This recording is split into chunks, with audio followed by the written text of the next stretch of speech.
અરવલ્લીના બાળ તાલુકાના બોરોલ ગામે યુવક વિકાસ ટ્રસ્ટે બક્ષિસમાં મળેલ જમીનનો શરતો મુજબ ઉપયોગ નહીં કરી શરત ભંગ કરતા ગ્રામજનોની ઉચ્ચ કક્ષાએ રજૂઆત. બાળ તાલુકાના બોરોલ ગામે વર્ષો પહેલા ચેરિટી કમિશનર અમદાવાદમાં રજીસ્ટર થયેલા ટ્રસ્ટ યુવક વિકાસ ટ્રસ્ટને બોરોલ ગામે હાઈવે પર આવેલ સર્વે નંબર 312 વાળી જમીન ગામના યુવાનોના વિકાસ માટે હોસ્પિટલ, કોલેજો, ગરીબ ખેડૂત માટે અંગર પ્રોજેક્ટ, મહિલાઓ માટે પ્રોજેક્ટ કરવા, લઘુ ઉદ્યોગો સ્થાપવા તથા યુવાનોને તાલીમ અને ગામમાં જ રોજગારી મળી રહે તેવા પ્રોજેક્ટ સ્થાપવાની શરતો સાથે બોરોલના ગ્રામજનોને આવી લાલચો આપી વિશ્વાસમાં લઈ આ જમીનના વહીવટકર્તાઓને ખોટો વિશ્વાસ આપી આ જમીન બક્ષિસમાં મેળવી લઈ આજે 42 વર્ષ જેટલો લાંબો સમય વીતવા છતાં હાલ પણ 90% જેટલી જમીન પડતર પડી રહી છે. આ સંસ્થાએ અહીં કોઈ પ્રકારના વિકાસના કાર્યો કર્યા નથી. બોરોલના ગ્રામજનોને વધુમાં જણાવ્યું હતું કે આમ કરી આ સંસ્થા દ્વારા બોરોલના ગ્રામજનો સાથે વિશ્વાસઘાત અને છેતરપિંડી કરવામાં આવી અને સંસ્થાએ આ જમીન મેળવતી વખતે જે શરતોને આધીન જમીન મેળવી હતી તે શરતોનો ભંગ કર્યો, જેથી બોરોલના ગ્રામજનોએ વહીવટીતંત્રને લેખિત રજૂઆત કરી આ જમીન શરત ભંગ કરી ગ્રામજનોને પરત મળવી જોઈએ તેવી માંગ કરી છે. સોમવારે સાંજે બોરોલ ગામે મળેલ ગ્રામસભામાં સરપંચ અને તલાટીની હાજરીમાં બોરોલ ગ્રામજનોએ આ મુદ્દે ઉગ્ર રજૂઆત કરી વિરોધ વ્યક્ત કર્યો હતો. રોલિંગ બોલો. હું પટેલ જયંતિભાઈ રામાભાઈ, ગામ નવી બોરલ. હવે રામાભાઈ રાભાઈ પટેલ જે ખાતેદાર હતા અમારા યુવક વિકાસ સંસ્થામાં, એ વખતે જે તે વખતે જમીન આપી હતી એમને સારા હેતુ માટે આપી હતી. એ હેતુ અમારે અત્યારે સળ્યો નથી. બધા રામાભાઈ રાભાઈ નવો વારસ નાખ્યું, અમે બે ભાઈ છીએ. હવે એ વખતે એમના સારા હેતુ માટે અને ગામના વિકાસ માટે, સારા કામ માટે એમને ગામની સંમતિથી અમારે જે 4 જણા ખાતેદાર હતા એ અમને જમીન સારા હેતુ માટે આપી હતી. પણ અત્યાર સુધી કોઈ સારું હેતુ અમારે થયો નથી, કોઈ ગામનો વિકાસ થયો નથી. એમનું પોતાનું થયું છે. અત્યારે 90% જમીન તો પડતર જ પડી છે. અત્યારે થોડું ઘણું એમને બાંધકામ કરેલું છે. એ વખતે શરૂમાં બધાને સારું કહ્યું હતું અમને કે તમારા ગામમાં આટલું કરીશું, આમ કરીશું, હોસ્પિટલ લાવીશું, દવાખાનું લાવીશું, કોલેજ લાવીશું, ગામને રોજગારી મળશે. પણ એવું કંઈ અત્યાર સુધી બન્યું જ નથી. લગભગ એ 40 વર્ષ પૂર્વેની વાત છે આ.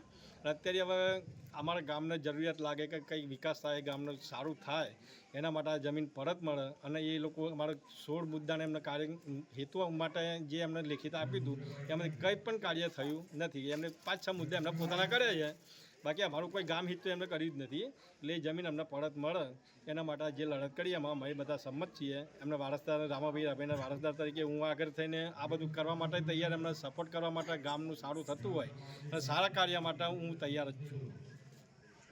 રોલિંગ હું બોરોલ ગામના સરપંચ રાજનભાઈ બારોટ આજે એક વાત રજૂ કરવા આવ્યો છું આપની સમક્ષ.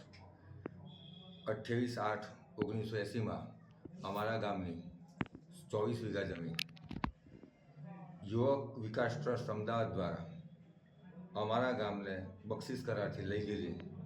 તેના મુખ્ય હેતુઓ શૈક્ષણિક કાર્યો કરવાના, હોસ્પિટલ, કોલેજ, શાળા, મહિલા ઉદ્યોગ વગેરે અનેક મુદ્દાઓ, હંગર પ્રોજેક્ટ, આ બધા લોભામણા મુદ્દાઓ લઈને યુવક વિકાસ ટ્રસ્ટ દ્વારા આ જમીન અમારા વડીલો જે તે ખેડૂત ખાતેદારો પાસેથી બક્ષિસ કરારથી લીધેલ. પણ આજ સુધીમાં યુવક વિકાસ ટ્રસ્ટ દ્વારા આમાંથી એક પણ પ્રકારનું સેવાકીય, પ્રજાકીય, હેતુલક્ષી કોઈ પણ કામ થયેલ નથી. જેથી અમારા ગ્રામજનોની અરજીઓના આધારે કે જે તે આ એમને લોભામણી લાલચો આપી હતી, શરતો કરી હતી, એ શરતો ભંગ કરી છે. તેના માટે અમારા ગ્રામજનોએ અરજીના આધારે, રજૂઆતોના આધારે અમે માનનીય મુખ્યમંત્રીશ્રીથી લઈને મામલતદારશ્રી સુધી 12 થી 14 જગ્યાએ અરજી કરેલ છે. અને હું ગ્રામજનોની સાથે છું. અને જે અમને ચીટિંગ કરીને ગ્રામજનો સાથે ફ્રોડ કર્યું છે, આપ સાહેબશ્રીને વિનંતી કે આપ મીડિયા સમક્ષ એ અત્યારે હાલ જમીન જોઈ શકો છો. 24 વીઘા જમીનમાંથી 5000 સ્ક્વેર ફૂટ પણ બાંધકામ કરેલું નથી. અને જે બાંધકામ કરેલું છે એ સંપૂર્ણ જર્જરિત થઈને તૂટી ગયેલું છે. એમાંથી 95% જમીન પડતર છે. અને એ પડતર જમીનનો અત્યારે પબ્લિકલી ઢોર ઢાંખર ચરાવવા અને જે રીતે પહેલાં ગૌચર જમીન હતી એ રીતે જ ઉપયોગ થાય છે. તો એના કરતાં બેટર છે કે એ જમીન સરકારશ્રીને મળે, ગ્રામ પંચાયતને મળે, તો એમાં GID છે કે કોઈ હોસ્પિટલ કે કોઈ સારી વસ્તુ આવે તો પ્રજાકીય ઉપયોગ થઈ શકે. રોલિંગ હું ધર્મેન્દ્રભાઈ બ્રહ્મભટ્ટ, બોરોલ ગામનો, અરવલ્લી જિલ્લાના બાળ તાલુકાના ગામનો વતની છું. આજરોજ તારીખ 22/7/2024ના રોજ અમારા ગામે યુવક વિકાસ સંસ્થા અમદાવાદને આજથી 45 વર્ષ કે 44 વર્ષ પહેલાં આપેલી જમીન, દાનમાં આપેલી જમીન અમારા વડીલોની સાથે જે તે સમયે એમને ઊંચા ઊંચા ખ્વાબ બતાવી અને આ જમીન યુવક વિકાસ ટ્રસ્ટના જે કંઈ સભ્યો હતા એમણે દાનમાં લીધેલી અને આ જમીનનો અમારા ગામના ઉપયોગમાં બહુ હેતુક ઉપયોગ અમે કરતા હતા જે તે સમયે. જે તે ટાઈમથી એમને આ વસ્તુ આપી દીધી આ દાનમાં. ત્યાર પછી આ લોકોએ અમારી સાથે સંપૂર્ણપણે દગાબાજી કરી અને આ જમીન ઉપર નામી એકદમ જેને કહીએ કે જે ક્ષુલ્લક બાંધકામ કરી અને જર્જરિત હાલતમાં એ બાંધકામ હાલ છે અને એ બાંધકામનો કોઈ ઉપયોગ નથી અને બાકીની જમીન ખુલ્લી પડી રહેલી છે.